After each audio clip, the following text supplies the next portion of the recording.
नमस्कार दोस्तों, कैसे हो आप लोग। स्वस्थ हो गए, मस्त हो गए, अपने अपने गाँव में व्यस्त हो गए। भोलेनाथ की कृपा आप सभी भी बने रहे दोस्तों। और आज का ब्लॉग रहने वाला काफ़ी इंटरेस्टिंग और पंडित जी द्वारा सुनाई जाएगी कथा, हर तालिका की कथा कि किस मेरी धर्मपत्नी और दो चार महिलाएं वहाँ हैं, जो प्रधान जी की वहाँ कथा चल रही है। तो पंडित जी बताएंगे, आपको सुनाएंगे। काफ़ी इंटरेस्टिंग होने वाली ये कथा, छोड़िएगा नहीं, पूरा सुनिएगा। और पूरी आज है दूसरा दिन सुबह के, तो ये जाएंगे आज 8-9 बजे पंडित जी आएंगे, तो ये जाएंगे पूजा। और वहाँ कथा होगी कि कैसे पार्वती जी ने महादेव को प्रसन्न किया था, कितने मतलब व्रत किया था, तपस्या की थी। इसके बाद उन्होंने वर के रूप में, माता पार्वती जी ने महादेव को वर के रूप में मांगा था उन्हें से वरदान में, तो महादेव खुश हुए थे। तो वही वगैरह कथा वगैरह पंडित जी सुनाएंगे। और ये मतलब मेरी होम मिनिस्टर भी वहीं जा रही है, और कई महिला, 3-4 महिला और भी हैं। तो दोस्तों बने रहे इस ब्लॉग में। निकलते हैं हमारे ये कथा, और ये पाठ पूजा हो रही है हमारे प्रधान जी के घर में। तो दोस्तों निकलते हैं हमारी धर्मपत्नी, दिखाते हैं वहाँ का कार्यक्रम, पंडित जी का क्या क्या है। ठीक है दोस्तों, तो बने रहे इस ब्लॉग में। प्रभु, मैं जो है हर जन्म में भगवान शंकर को ही प्राप्त रहूँ। तो माँ पार्वती आज जो है भैया गुफा में गई हैं, और जो उन्होंने मिट्टी का शिवलिंग बनाया। देखो मैं आपको एक बात और बता रहा हूँ, माँ पार्वती है। देखो माँ पार्वती ने जो है निर्जला उपवास किया, पूजा करी रात भर, और दूसरे दिन दिया भगवान शंकर ने उनको दर्शन दिए। तभी जो है तब से मान्यता है कि एक दिन का जो है व्रत पूरा रहता है, 24 घंटे का पूरा व्रत रहता है। उन्होंने अन्न और जल का त्याग कर दिया, अन्न जल का त्याग कर दिया। और बात यह है महाराज कि हम माँ पार्वती को और अपने को जो है तुलना नहीं कर सकते हैं, क्योंकि वो भगवान है, वो व्यक्ति नहीं है, वो इंसान नहीं है। वो हमारी बुद्धि से, हमारे विवेक से, हमारे इस शरीर से परे हैं, वो ईश्वर हैं। और भगनाम षडनाम भग इतिरानाम। और जिस व्यक्ति के अंदर 18 गुण होते हैं ना संपन्न रूप से, वही भगवान होता है। तो माँ पार्वती क्या है, जगदम्बा जननी है, बड़ा शक्ति है, उनकी तुलना हम अपने से नहीं कर सकते। मैंने देखो आपको कथा के प्रारंभ में भी कहा है कि भोजन करने में कोई दोष नहीं है। माँ पार्वती से लेकर के वो कथा चली आ रही है कि भाई भोजन नहीं करना है। देखिए आप अपने शरीर को कष्ट देंगे, ठीक है, उससे क्या लाभ है। शरीर में अनेक बीमारियाँ हैं, आप करिए, भोजन करिए, लेकिन जो है भगवान के सानिध्य में रहिए। गलत कार्य को नहीं, मैंने गलत विचारों को मत लाइए लोगों के लिए। वास्तव में यही कथा का जो है महत्व है।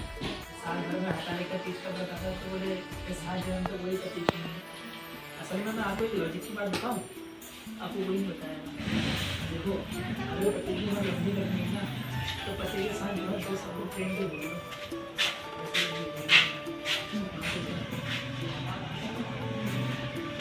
चार शब्द प्रेम से बोल रहे हैं, आगे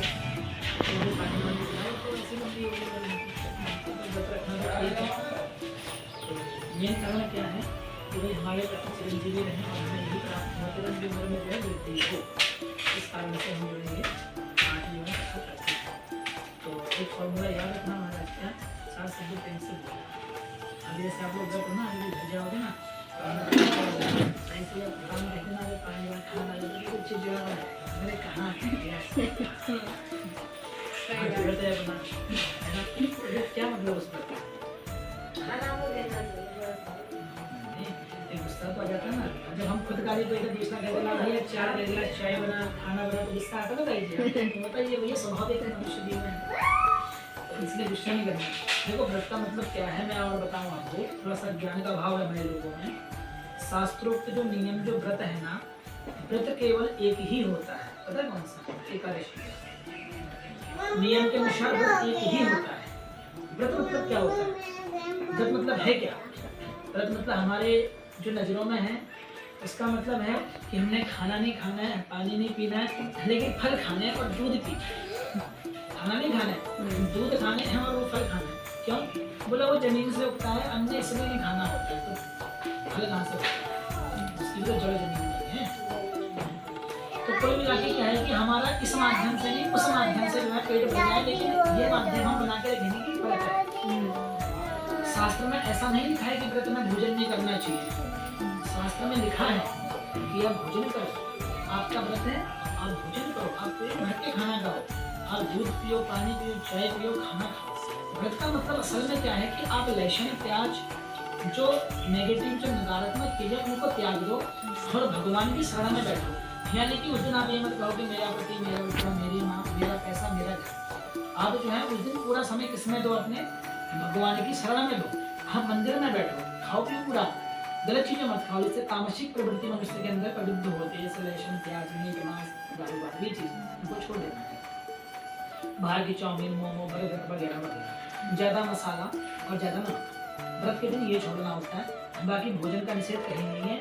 भगवान की शरणागति को प्राप्त करना, यानी भगवान के समक्ष जाकर के अपने दिल के हाल को अपने दिल में जो हाल चल रहे हैं, जो बातें चल रही हैं, भगवान से शेयर करना। मैं परसों मनमसा गया तो कुंडली देखने मुझे बैठाया, बोले एक बच्ची है 18 साल की, बोले दादा मेरे मन में कभी कभी ऐसा ख्याल आता है, मैं जब स्कूल में होती हूँ तो मेरे दोस्त हैं वैसे कम है, तो मैं अपने आप बोलने लग जाती हूँ। मैंने कहा कैसा कि मतलब उससे बात कर रही हूँ, मुझे ऐसा लगता है कि मेरे बगल में कोई बैठा है और मुझे उससे बात करना, मतलब मैं अपने दिल की बात उससे बताती हूँ तो मेरा थोड़ा हल्का हो जाता है, मतलब कि भगवान से एक संबंध जिसे कह सकते हैं। मैंने कहा अच्छी बात है, लेकिन उन्होंने कहा कि दादा मुझे अगर लोग ज़्यादातर देखेंगे, अगर मैं ऐसी हरकतें करती रहूँगी तो लोग मुझे पागल कहेंगे। तो मैंने कहा बाबू जो पागल होता है ना वही भगवान का भक्त होता है, चालाक आदमी तो भगवान का भक्त बन ही नहीं सकता है ना, क्योंकि चालाक आदमी से तो भगवान खुद दूर भागते हैं, बोलते भैया चालाक आदमी के पास जाना है, मुझे बेच के खाना है, भगवान की बुद्धि है। तो ऐसे ही जो व्रत का मतलब होता है कि आप खाओ पियो, कोई दोष नहीं है, भगवान की शरणागति में रहना है, फालतू की बातें नहीं। हम लोगों में कमी क्या है, मैंने बहुत देखा, 4 महीने यहाँ पे इकट्ठा हो जाए, हमारे गुरु मत मानना, 4 महीने यहाँ पे इकट्ठा हो जाए तो बोलेंगे अरे पड़ोसन में क्या पता चल रहा है, आपको से पति वती में झगड़ा चल रहा था, तो बर्तन फेंकने की आवाजें आती है, क्या हुआ होगा तुझे पता है? नहीं कुछ नहीं। तो ये बातें, इन बातों को छोड़ देना, गलत बातों को दिमाग से निकाल देना, यही वास्तव में व्रत है। व्रत भूखे पेट रह के व्रत नहीं होता है, गलत भावनाओं को दिमाग से निकालना और भगवान की शरणागति को लेना एक पूरे दिन, वो व्रत है। और कौन से व्रत के दिन खाना निषेध बताया है? एकादशी के दिन खाना निषेध बताया है, एकादशी के दिन नहीं खाना चाहिए। और व्रत केवल एक ही है, कौन सा? एकादशी का। तो एकादशी को खाना खा लेते कोई बात नहीं, आदत है तो नहीं छोड़ पाते। एकादशी के दिन चावल मत खाए, एकादशी के दिन भात खाने का बहुत बड़ा पाप लगता है, इसलिए एकादशी के दिन अगर जो है चावल छोड़ दोगे तो आपकी जो बुद्धि। तो आज का व्रत हमने किस लिए किया है?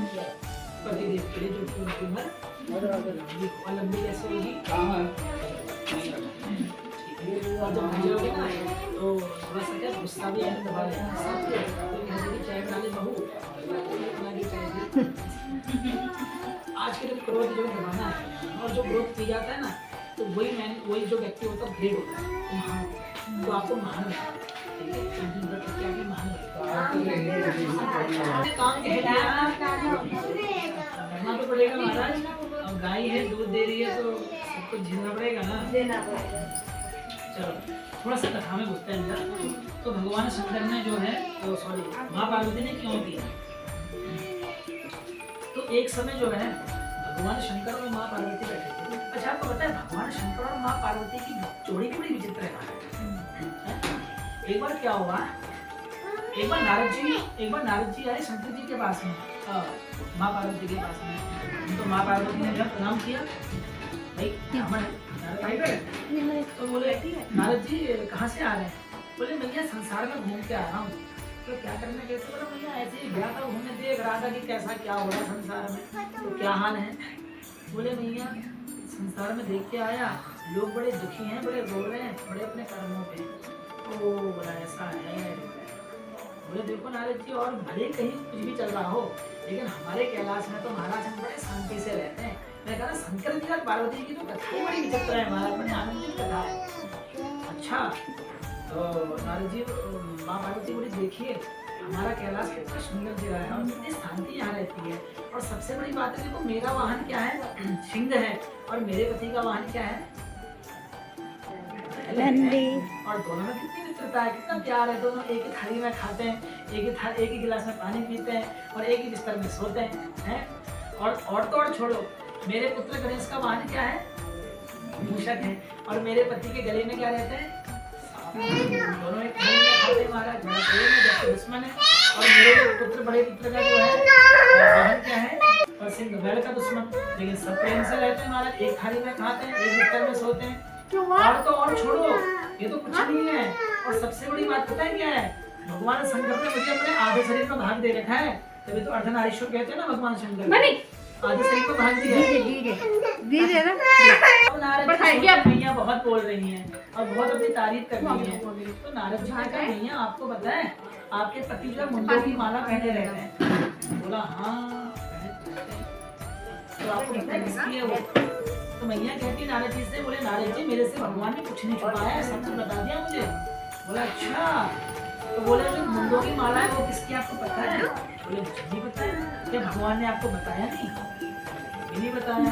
बोला मैं पूछ लूंगी फिर आपको बताऊंगी। तो नारद जी तो आगे बढ़ने वाले हैं ना, अरे बोले मैया जहाँ पूछना पड़े वहाँ प्रेम कैसा है, जहाँ पूछना पड़े वहाँ प्रेम कैसा। तो भैया नारद जी ने प्रणाम किया, सोचे कि शंकर जी की समाधि खुलने वाली है। आए तो नारद जी को देख लिया, शंकर जी ने बोला अरे महाराज बैठो चाय पानी पी जाओ, आए हुए थे। मैंने बोला प्रभु मैं चलता हूँ, चाय पानी मैंने सब पी लिया है, मैं चल रहा हूँ।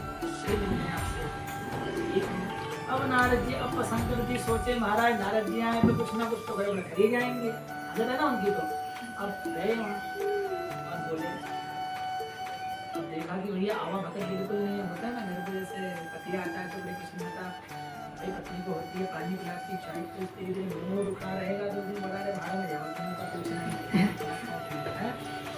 अब शंकर जी बैठे महाराज आकर के, तो मैया ने कुछ रिस्पॉन्स नहीं दिया। अब शंकर जी बोले कुछ ना कुछ गड़बड़ कर रहे नारद जी।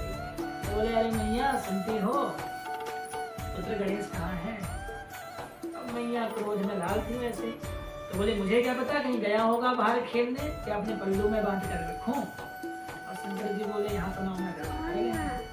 अब 10 मिनट बाद शंकर जी बोले, क्या बोले, अरे मैया सुनती हो आज बड़ी तीव्र इच्छा हो रही, जरा भांग घोट के तो लाओ। अब तो महाराज मैया का जो पारा और गर्म हो गया। मैया बोली है छोटे बेटे गणेश को लड्डू बना बना कर खिलाऊं और बड़े बेटे जो है कार्तिकेय को खीर बना बना कर खिलाऊं, आपको भांग घोट घोट के खिलाऊं, इसी दिन के लिए लाई हुई है। हाँ तो भगवान शंकर और माँ पार्वती का चरित्र है, बड़ा विचित्र चरित्र है हमारा दोनों का।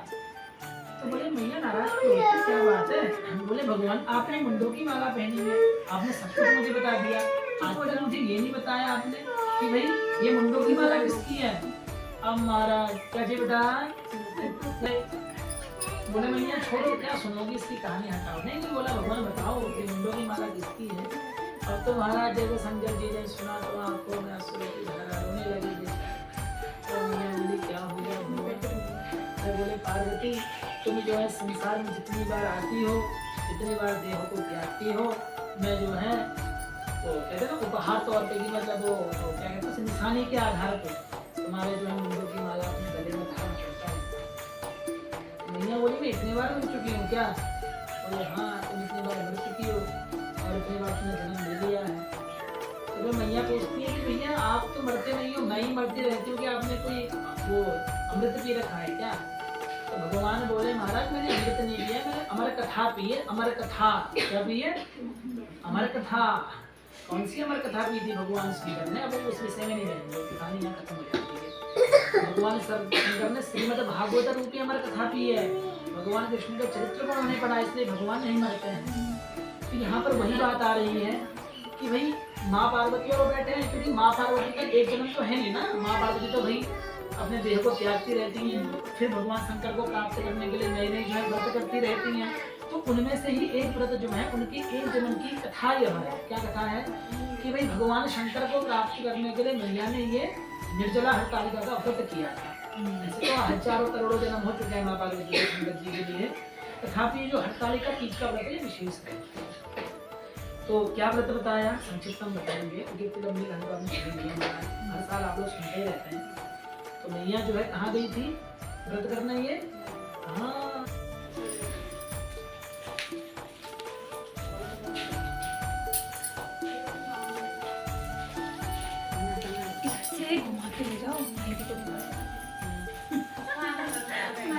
माई को दिखा देना मेन। हाँ हाँ ठीक है सुबह। हाँ एक बार तो सामने हम्म।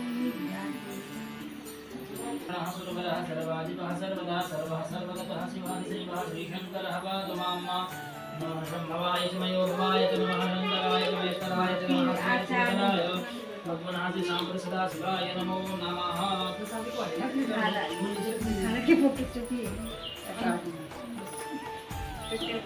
शिवशङ्कराय नमो नमः। ध्यानार्थे पुष्पं समर्पयामि।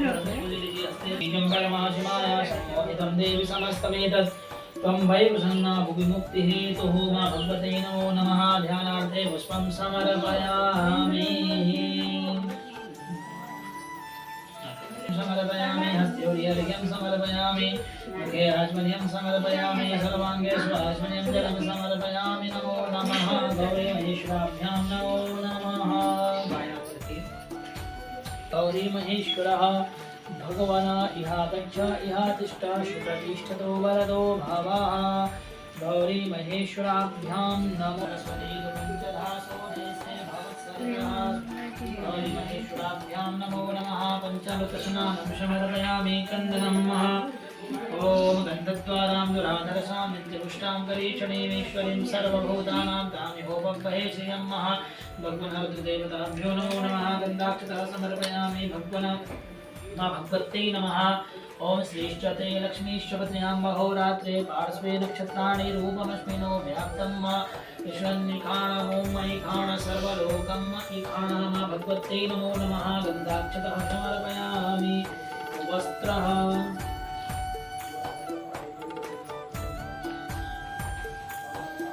ओंकाराय नमो नमः। भगवान् शिवशङ्कराय नमो नमः।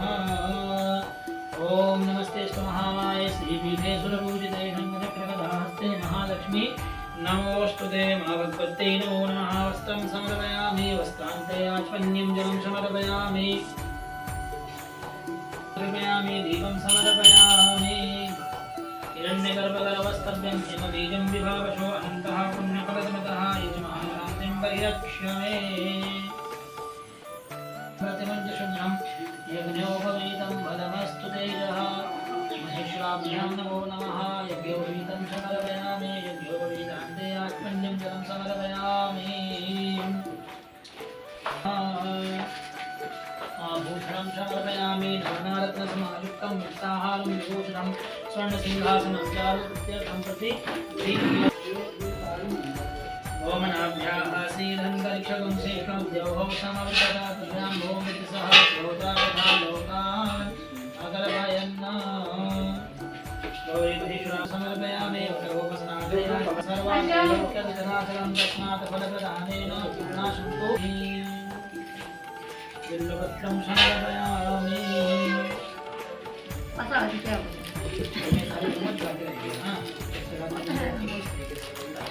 योगिनः कामदं मोक्षदं चैव ओंकाराय नमो नमः। बिल्वपत्रं समर्पयामि।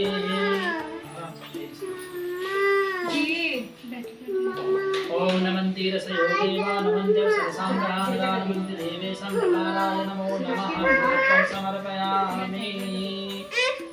महादेवं महात्मानं महाध्यानं परायणं महापापानं देवं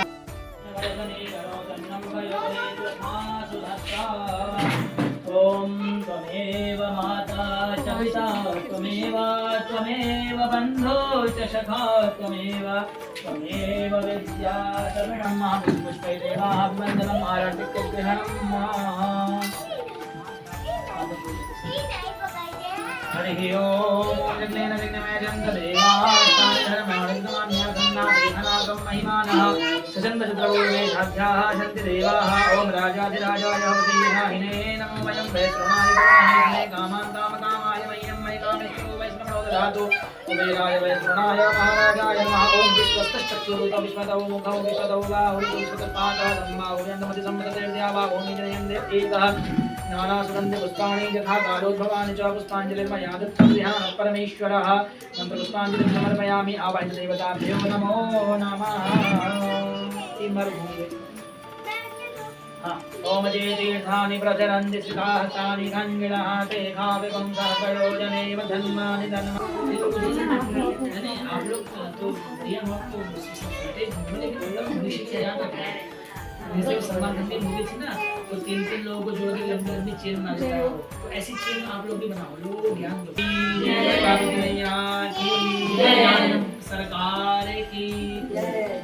महाराष्ट्र में मुंबई में एक जगह पड़ती है खामगांव, मध्य प्रदेश में, तो वहाँ पे गजानन सरकार का एक बहुत बड़ा मंदिर है, बहुत बड़ा गजानन भगवान का। तो हम गए थे वहाँ पर, जो 6-7 लोग परमानेंट रहते हैं। ऐसा मानो आपने कोई चीज खा रहे हो, टॉफी का छिलका भी ऐसे फेंक दिया ना, तो वो उठा लेंगे उसे, उठा लेंगे और जय गणपति महाराज से लेके चल देंगे। माने कि आप कुछ भी फेंक दो, थूक दो, वहाँ कुछ कर दो, तो तुरंत जो है बाल्टी में पानी आ गया, तो उनमें सफाई हो जाती है। तो विशेष गणपति जी के लिए, गणपति जी के छोटे हैं ना, देवताओं में सबसे छोटे हैं वो, लेकिन सबसे ऊंचा होता है गणपति जी के लिए, सबसे छोटे हैं वो, बहुत प्यारे हैं, मतलब इतने छोटे रहते हैं वो, 2-4 फीट हाइट रहती है उनकी, मोटे मोटे से रहते हैं वो, हैं लंबी लंबी सूंड रहती है, छोटा छोटा सा मुख रहता है, बड़े प्यारे लगते हैं देखने में। तो मन में सोचना, जब आपको सोचना गणपति जी महाराज कैसे हैं, तो फिर गणपति जी आपके सपने में आके आपको दर्शन होंगे, जब कितने प्यारे बैठे, कितने प्यारे से रहे, छोटे छोटे। बोले गणपति महाराज की जय।